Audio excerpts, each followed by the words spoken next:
The National Weather Service in Memphis has issued a severe thunderstorm warning for northeastern Greene County in eastern Arkansas, southeastern Clay County in eastern Arkansas, southeastern Dunklin County, Missouri, until 8:45 p.m. At 8:05 p.m., a severe thunderstorm was located over Rector, moving southeast at 25 miles per hour.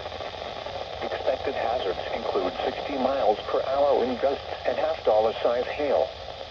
This is a radar-indicated threat.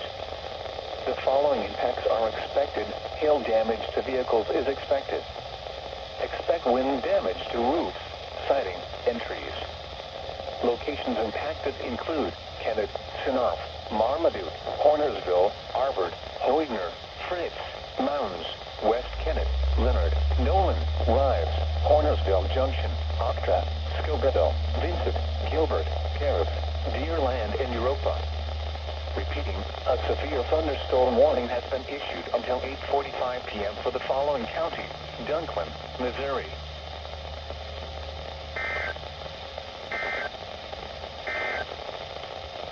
Looking at the latest weather maps.